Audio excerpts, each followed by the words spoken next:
பராசக்தி ஹீரோட பேரை கேட்ட உடனே சும்மா அதறது இல்ல.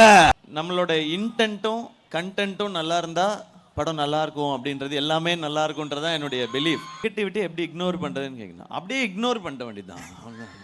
அது தனியாக அதுக்கு நம்ம கிளாஸ்ல மொத்த சோஷியல் மீடியாவே நம்ம தப்புன்னு சொல்ல முடியாது. அதில் நிறைய நல்ல விஷயங்கள் நடக்குது, எவ்வளோ கனெக்ஷன்ஸ் நடக்குது. பட் நெகட்டிவ் தான் டக்குன்னு இதாகும். பட் உங்களுக்கு என்ன கவலைகள் இருந்தாலும் ஒன்றுமே யோசிக்காதீங்க, நல்லதே நடக்கும், நல்லதே நடக்கும், நல்லதே நடக்கும். எல்லாருக்கும் வணக்கம்.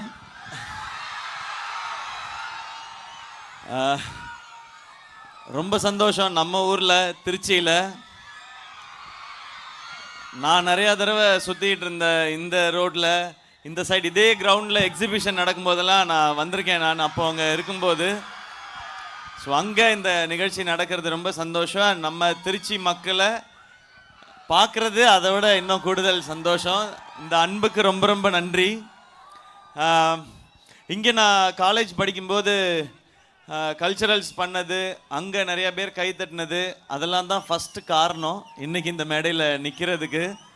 ஸோ அங்கேருந்து நான் ஆரம்பிக்கணும்னு நினைக்கிறேன்.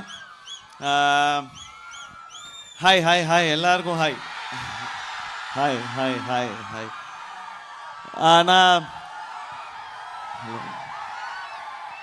நான் உண்மையிலே இவ்வளோ பேர் எதிர்பார்க்கல. நான் ஒரு குட்டி ஈவெண்ட்டாக தான் இருக்கும் அப்படின்னு நினச்சேன்.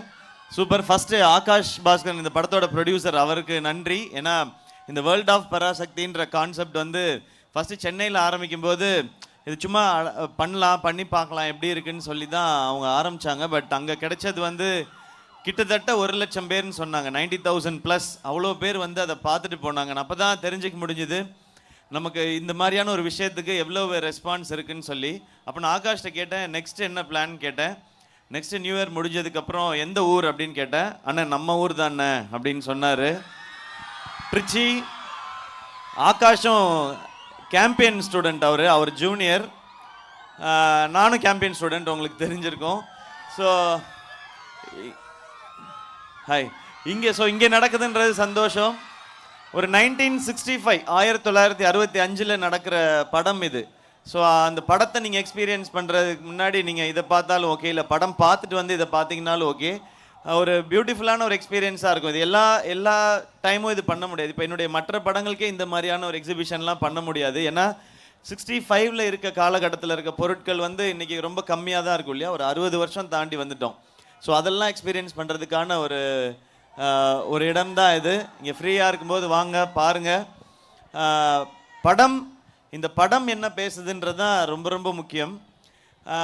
இந்த படம் பண்ணுறதுக்கு மிக முக்கியமான காரணம், இந்த கதை உண்மை சம்பவங்கள் அடிப்படையானது, பேஸ்ட் ஆன் ட்ரூ ஈவெண்ட்ஸ். அதுவும் எப்படின்னா, நம்ம மொழிக்காக, மண்ணுக்காக, தமிழுக்காக உயிரை விட்ட நிறையா பேர், அவங்களுடைய முயற்சி என்ன, தியாகம் என்னங்கிறத அவங்களுக்கு ஒரு வணக்கம் சொல்கிற மாதிரியான படம் தான் இந்த படம். இவ்வளவு பெரிய ஒரு நேர்மையான ஒரு ஸ்ட்ராங்கான விஷயம் இருக்கிறதுனால தான் இப்படிப்பட்ட ஸ்டார்ஸ் எல்லாம் இதை பண்ணுறதுக்கும் ஒத்துக்கிட்டாங்க. அதே மாதிரி இவ்வளோ பெரிய கதைக்கு தான் இவங்களும் தேவைப்படுறாங்க. நான் அதர்வா ப்ரோலேருந்து ஆரம்பிக்கிறேன். அதர்வா பிரதர் வந்து ஒரு சின்ன பார்ட்டாக இருக்கேன்னாரு. அவர் மாதிரி ஒரு சாமிங்காக ஒரு அமேசிங்கான ஒரு ஆக்டரை கூட்டிகிட்டு வந்து சின்ன பார்ட்லாம் பண்ண வைக்க சொல்லி டெஃபினட்டாக கேட்க மாட்டோம். அவரும் பண்ண மாட்டார், அதுவும் தெரியும். அவருடைய ரோல் சின்னதுரைன்னு என்னுடைய தம்பியாக இதில் நடிச்சிருக்காரு. இப்போ உண்மையிலே பிரதர்ஸ் ஆகிட்டோம், ஒரு அண்ணன் தம்பி கதை இது.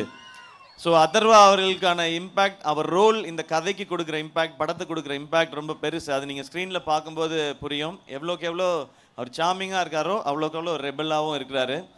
அண்ட் ஸ்ரீலீலா, அவங்களோட டான்ஸ், க்யூட்னஸ், அதை தாண்டி அவங்களும் ஒரு ரிபல், ஒரு காலேஜ் ஸ்டூடெண்ட் எப்படி இருப்பாங்க. பேசிக்காக இந்த படம் ஒரு ஸ்டூடெண்ட் ரெவல்யூஷனை பற்றினதுக்கு. நிறையா ஸ்டூடெண்ட்ஸ் இருப்பீங்கன்னு நினைக்கிறேன். இருக்கீங்களா? ஓகே. ஸோ ஸ்டூடெண்ட்ஸ்க்குன்னு ஒரு எனர்ஜி இருக்குது, ஒரு பவர் இருக்குல்ல, அதை தான் இந்த படம் இன்னும் ஸ்ட்ராங்காக பேசுது. ஸோ அப்படி ஒரு ரோல், ரத்னமாலான்ற ரோல் ஸ்ரீலீலாவோடது. ஸோ அவங்களோட ஒரு கம்ப்ளீட் பர்ஃபார்மன்ஸ், அது ஒரு பேக்கேஜாக தான் இருக்கும் அவங்களோட ரோல். அண்ட் ரவிமோகன் சார், நேற்று காலையில் கூட அவர்கிட்ட சொல்லிட்டு இருந்தோம், என் பாயிண்ட் ஆஃப் வியூவில் அவர் வில்லன், அவர் பாயிண்ட் ஆஃப் வியூவில் அவருக்கு நான் வில்லன். அப்படி தான் இந்த கேரக்டர்ஸ் இருக்குது. ஏன்னா அவர் கிட்டத்தட்ட 35 ஃபிலிம்ஸ் மேலே ஹீரோவாக நடித்த ஒருத்தர் வந்து இப்படி ஒரு ரோல் ஒத்துக்கிறாருன்னா இது ஒரு வில்லன் ரோல் அப்படி நம்ம சொல்ல முடியாது. அதுக்குள்ளே அவ்வளோ லேயர்ஸ். அண்ட் அதே மாதிரி அவர் ஆள் பார்க்குறதுக்கு பயங்கர ஸ்டைலாக இருக்கார், அது நமக்கு தெரியும். அதனால ஸ்டைலிஷான வில்லனா வந்து போயிடுவார் மட்டும் நீங்கள் நினைக்கவே நினைக்காதீங்க. ரொம்ப ஒரு கொடூரமான ஒரு ஆளாக இந்த படத்தில் வந்திருக்காரு. பட் அதை எவ்வளவு கிரேஸாக பண்ண முடியும், அங்கே தான் அவருடைய எக்ஸ்பீரியன்ஸும் ஸ்கில் டேலண்ட் எல்லாமே பார்க்க முடியும். ஸோ அண்ட் எங்கள் எல்லாரையும் இதுக்குள்ளே கொண்டு வந்து சேர்த்தது சுதா மேம். அவங்களோட இறுதி சுற்று பார்த்துருப்பீங்க, அவங்க எல்லாருக்குமே பிடிச்சிருந்ததில்ல? அதே மாதிரி சுரரை போட்டு பார்த்துருப்பீங்க, அதுவும் உங்களுக்கு பிடிச்சிருக்கும். ஸோ அதுக்கப்புறம் அவங்க பண்ணுற படம் பராசக்தி. ஸோ அவங்களுடைய ஸ்கிரிப்டும் அவங்களும் தான் காரணம், நாங்கள் எல்லாரும் சேர்ந்து வந்ததுக்கு. அண்ட் ஜிவியோட 100th ஃபிலிம்.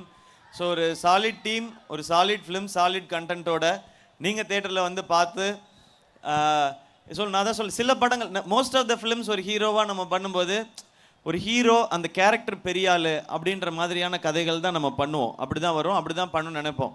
ஆனால் இந்த படம் நான் பெரிய ஆள் இல்லை, இங்கே இருக்கவங்க பெரிய ஆள்ன்றது இல்லை, இந்த மண்ணும் மக்களும் ரொம்ப ரொம்ப உயர்வானவங்க, அவங்களுக்குள்ள ஒரு போராட்ட குணம் இருக்குது, அதை காட்டுறதுக்கான படம் தான். ஸோ அவங்களுக்கு ஒரு வணக்கம் செலுத்துகிற விதமாக இங்கே இருக்கிற பேரண்ட்ஸ் இருந்தீங்கன்னா உங்களுக்கு இந்த போராட்டம் பற்றி இதெல்லாம் நீங்கள் கேள்விப்பட்டிருப்பீங்க. அப்போது நீங்கள் உங்களுடைய நெக்ஸ்ட் ஜென்ரேஷனை பசங்களை கூட்டிகிட்டு போய் இந்த படம் காமிங்க. இதுக்கு முன்னாடி நம்மளோட முன்னோர்கள் எப்படிலாம் இருந்திருக்காங்கன்றது இந்த படத்தில் தெரியும். இதுக்கு மேலே நீங்கள் படம் பார்த்து தெரிஞ்சுக்கணும்னு நினைக்கிறேன். மீண்டும் மறுமுறை நன்றி. இங்கே இவ்வளோ பேர் இப்போ வந்ததுக்காக ரொம்ப ரொம்ப ரொம்ப ரொம்ப ரொம்ப ரொம்ப நன்றி. ஆக்சுவலாக இன்றைக்கி நைட்டே நாங்கள் கிளம்புறோம். நான் ட்ரிச்சியில் இன்னும் நான் ஏற்கனவே போன இடத்துக்குலாம் நான் போகணுன்னு நினச்சேன், ஆனால் போக முடியல. ஸோ நெக்ஸ்ட் டைம் வரும்போது எல்லா இடத்தையும் திரும்ப பார்க்கணும். Thank you thank you, love you all, love you all, எல்லாருக்கும் லவ் யூ. லவ் யூண்ணா. சில கேள்விகள் மட்டும் இருக்குண்ணா. இங்கே வாங்க, இப்படி வாங்க, ஏன் இப்படி வந்து நில்லுங்க. Hi hi hi hi hi அண்ணே. அந்த தேங்க்யூ தேங்க்யூ தேங்க்யூ. அந்த ரிலீஸ்னாலே அந்த இங்கே வாங்க, எக்ஸாம்னா நம்ம எல்லாருக்குமே ஒரு ப்ரெஷர் வரும். நாளான்னைக்கு நமக்கு ஒரு பெரிய ஒரு எக்ஸாம் இருக்குது, பராசக்தின்ற எக்ஸாம். எவ்வளோ ப்ரெஷராக இருக்குது, எவ்வளோ பதட்டமாக இருக்குது, அந்த டென்ஷன் எல்லாமே இருக்குமா எல்லா படமும் ரிலீஸ் ஆகும்போது? அதே மாதிரி தான் பராசக்தி. ஒவ்வொரு படத்துக்கு ஒவ்வொன்றும் இருக்கும். ஏன்னா ஒரு சில படங்களில் ஏதாவது புதுசாக ட்ரை பண்ணியிருப்போம், அது எப்படி ரீச் ஆக போகுதுன்னு. இப்போ வந்து மக்கள் பார்த்துட்டு என்ன சொல்ல போகிறாங்கன்றது மட்டும்தான். நமக்கு ஒரு எக்ஸ்பீரியன்ஸோடு பண்ணியிருக்கோம். பட் எப்போவுமே நான் ஒன்று மட்டும் பிலீவ் பண்ணுவேன், நம்மளோட இன்டென்ட்டும் கண்டென்ட்டும் நல்லா இருந்தால் படம் நல்லாயிருக்கும் அப்படின்றது, எல்லாமே நல்லா இருக்குன்றதான் என்னுடைய பிலீவ். ஸோ அப்படி தான் பண்ணியிருக்கோம் இந்த படம். ஸோ அதனால் இப்போ அவங்கெல்லாம் பார்த்துட்டு இதில் எதெல்லாம் நம்ம ரசித்து எதெல்லாம் அவங்க ரசிக்க போகிறாங்க, இது ரொம்ப இன்ஸ்பைரிங்காக இருக்கும்னு நம்புகிறேன் நான். இந்த படம் எல்லாருக்கும் அப்படி ஃபீல் பண்ணுவாங்க நான் நம்புகிறேன். ஸோ அவங்க ரியாக்ஷனுக்கு தான் வெயிட்டிங். செலியன் நீங்கள் கேட்கும்போது ஒரு மாதிரி இருந்திருக்கும், படிக்கும்போது ஒரு மாதிரி இருந்திருக்கும். நீங்கள் இப்போ லாஸ்ட்டாக டப்பிங், ஃபைனல் அவுட் இதெல்லாம் பார்த்துருப்பீங்க கொஞ்சம் கொஞ்சம். செலியன் எவ்வளோ ஃபயராக இருக்கார். செழியன்றது வந்து அது சினிமாவில் இருக்கிற ஒரு தனி கேரக்டர், அப்படி சிலர் இருப்பாங்கன்னு நம்ம சொல்ல முடியாது. செழியன் உள்ளுக்குள்ளே இருக்கிற அந்த உணர்வு வந்து இங்கே இருக்கிற எல்லாருக்குமே தான், இங்கே இருக்கிற எல்லாருமே செழியன் தான், இந்த படத்தோட கேரக்டர் தான். அதான் சொல்கிறேன், அதை பார்க்கும்போது அந்த உணர்வு வரும் டெஃபினட்டாக. வீட்டில் எப்போயாவது செழியன் வந்து போவாரா? வீட்டில் செழியன் வந்து போவாரான்னா இல்லை, இதில் கொஞ்சம் ஃபோர்ஸான ஒரு ஆள். நம்ம வீட்டில் அப்படி கிடையாது. நீங்களே தான் சொன்னீங்களே, நம்ம ரொம்ப சாஃப்டாக அழகா அப்படியே பேசாமல் இருந்துட்டு போகிறது. செழியன் அளவுக்கு பயங்கர ஃபோர்ஸான ஆள் இல்லை. சூப்பர்ண்ணா. அந்த நான் ஆரம்பத்திலே ஒன்று சொல்லியிருந்தேன், அந்த இக்னோர் நெகட்டிவிட்டி, அந்த நெகட்டிவிட்டியே பாவப்படுற மாதிரி கரெக்டாக ஹேண்டில் பண்ணுவீங்க. சூப்பராக அந்த நெகட்டிவிட்டின்றத. நெகட்டிவிட்டியை எப்படி இக்னோர் பண்ணுறது, ஒரு சில டிப்ஸ் சொல்லலாமா? இப்போ இந்த சோசியல் மீடியாலாம் வந்த பிறகு டிஜிட்டல்லாம் நிறைய எவால்வ் ஆகணும்னா நெகட்டிவிட்டி எப்படி இக்னோர் பண்ணுறதுன்னு கேட்கணும். அப்படியே இக்னோர் பண்ண வேண்டியதுதான். அது தனியாக அதுக்கு நம்ம கிளாஸில் அதை பற்றி ரொம்ப எப்போவுமே நெகட்டிவான விஷயங்கள் தான் டக்குன்னு எல்லாருக்கும் போய் ரீச் ஆகும். அது இன்றைக்கி சோஷியல் மீடியா வந்து அதில் ஒரு செக்டர், மொத்த சோஷியல் மீடியாவே நம்ம தப்புன்னு சொல்ல முடியாது. அதில் நிறைய நல்ல விஷயங்கள் நடக்குது, எவ்வளோ கனெக்ஷன்ஸ் நடக்குது. பட் நெகட்டிவ் தான் டக்குன்னு இதாகும். பட் ஆனால் பேஸுன்னு ஒன்று இருக்குல்ல, பாசிட்டிவிட்டி ஸ்லோவாக தான் க்ரோ ஆகும், ஒரு மரம் மாதிரி. ஆனால் அதுதான் லைஃப் டைமுக்கு நிற்கும்னு நான் நம்புவேன். அதனால அதை அப்படியே கொஞ்சம் தள்ளி வச்சு பார்க்கறது. சூப்பர்ண்ணா. இது வந்து ஃபேன்ஸோட ரெக்வெஸ்ட். சிவாஜி படத்தில் நம்ம தலைவர் சொல்லியிருப்பார், பராசக்தி ஹீரோடா அப்படின்னு.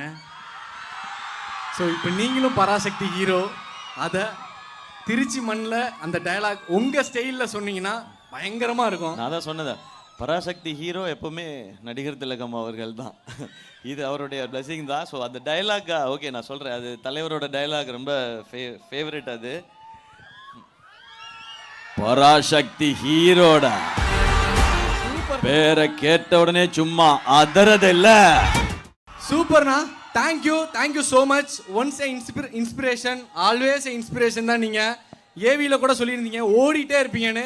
ஓடிட்டே இருங்க. தண்ணி பாட்டில் மாதிரி அன்பை எடுத்துகிட்டு உங்கள் கூடவே வருவோம். உங்களை இன்னும் வேகமாக ஓட வைப்போம்.